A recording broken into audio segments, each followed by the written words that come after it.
BMC election results ने Mumbai politics का पूरा सीन बदल दिया। बीजेपी ने इस महाजंग में हिस्टोरिकल जीत हासिल की है। देश की सबसे अमीर म्युनिसिपल बॉडी पर अब बीजेपी का राज होगा। अब सबसे बड़ा सवाल यह है कि मुंबई का अगला मेयर होगा कौन। कैंपेन के दौरान चीफ मिनिस्टर देवेंद्र फडणवीस ने एक बहुत ही स्ट्रॉन्ग स्टेटमेंट दिया था। उन्होंने कहा था, मुंबई का अगला मेयर हिंदू और मराठी होगा। अब जब रिजल्ट्स बीजेपी के फेवर में हैं, तो ये स्टेटमेंट सिर्फ पॉलिटिकल स्लोगन नहीं रहा, ये बीजेपी के लिए भी चैलेंज बन गया है और एक अपॉर्चुनिटी भी। फडणवीस ने क्लियरली कहा था कि लोकल आइडेंटिटी को प्रमोट करना नैरो पॉलिटिक्स नहीं है, ये एक कॉन्स्टिट्यूशनल राइट है। तो अब बीजेपी सबसे बड़ी पार्टी बन गई है। बीएमसी इलेक्शन 2026 में बीजेपी लार्जेस्ट पार्टी बनकर उभरी है। इसके बाद पार्टी के अंदर मेयर के चेहरों पर चर्चा तेज हो गई है। कंडीशन क्लियर है, फेस हिंदू भी हो और मराठी भी। तो मेयर रेस में वो कौन से 5 बड़े नाम हैं जो आगे चल रहे हैं। सबसे पहले नाम है तेजस्वी घोसालकर का। दहिसर के वार्ड नंबर 2 से बड़ी जीत इन्होंने हासिल की। 10,000 से ज्यादा वोट्स का मार्जिन रहा। उद्धव कैंप के स्ट्रॉन्ग होल्ड में एक अच्छा खासा डेंट इन्होंने लगाया। यंग हैं, एजुकेटेड हैं और मराठी हिंदू फॉर्मूला में परफेक्टली फिट बैठते हैं।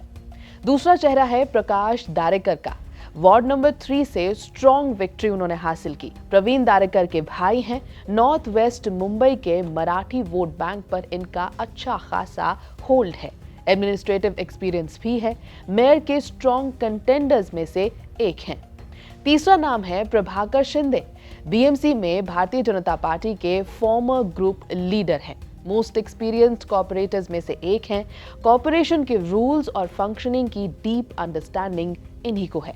मराठी फेस है और इनके एक्सपीरियंस से भी हर कोई वाकिफ है। इन्हें एक सेफ चॉइस माना जा रहा है। चौथा नाम है मकरंद नार्वेकर का। असेंबली स्पीकर राहुल नार्वेकर के ये भाई हैं। साउथ मुंबई का पावरफुल नाम है।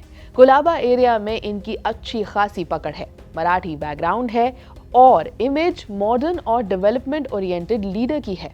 इसी लिस्ट में 5वां नाम है राजश्री शिरवडकर का। वार्ड नंबर 172 से ये जीती। अग्रेसिव और लॉयल मराठी वुमेन लीडर है। अगर मेयर पोस्ट वुमेन के लिए रिजर्व होती है तो सबसे पहला नाम इन्हीं का होगा। लोकल इश्यूज पर ये काफी एक्टिव रही हैं।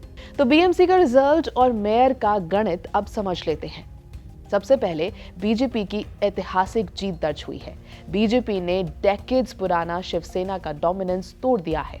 डेवलपमेंट और हिंदुत्व का कॉम्बो काम कर गया है। मैजिक नंबर फाइनली क्रॉस हुआ और मुंबई ने डबल इंजन सरकार पर भरोसा दिखा दिया। इस गणित का दूसरा सबसे बड़ा पॉइंट है फडणवीस का हिंदू मराठी कार्ड। फडणवीस के स्टेटमेंट पर नेशन वाइड डिबेट है। उनका लॉजिक सिंपल है, चेन्नई, हैदराबाद, अहमदाबाद में लोकल मेयर हो सकता है तो मुंबई में क्यों नहीं। उनके हिसाब से रूट से जुड़ा मेयर जरूरी है। तीसरा पॉइंट, मराठी अस्मिता वर्सेस मराठीवाद। सीएम का कहना है कि ये मराठीवाद नहीं है, ये रीजनल प्राइड की बात है। जैसे बाकी स्टेट्स अपनी आइडेंटिटी को रिस्पेक्ट करती हैं, वैसे ही मुंबई में भी होना चाहिए। मैसेज क्लियर है, ट्रेडिशनल शिवसेना वोटर्स को सिग्नल है। लगभग 28 साल बाद बीजेपी बीएमसी चुनाव जीती है। 2017 में क्लोज फाइट रही। 2026 में बीजेपी लार्जेस्ट पार्टी बन गई। अलायंस के साथ मेजॉरिटी भी हासिल की। तो आपको बता दें कि मेयर की सैलरी नहीं होती, लेकिन मंथली ऑनरेरियम मिलता है 50,000 से 1 लाख के बीच। साथ में बंगलो, कार और अलाउंसेस भी।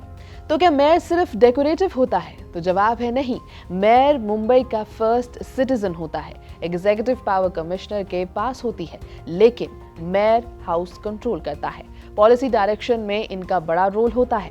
तो अब कौन बनेगा मेयर, ये सवाल जारी है, लेकिन ये 5 नाम रेस में सबसे आगे चल रहे हैं। तो अब सीएम देवेंद्र फडणवीस की बात कि मेयर हिंदू भी हो मराठी भी हो, ये फुलफिल होता है या नहीं, ये देखना होगा। यह है एबीपी लाइव। मेरा नाम है श्वेता शर्मा।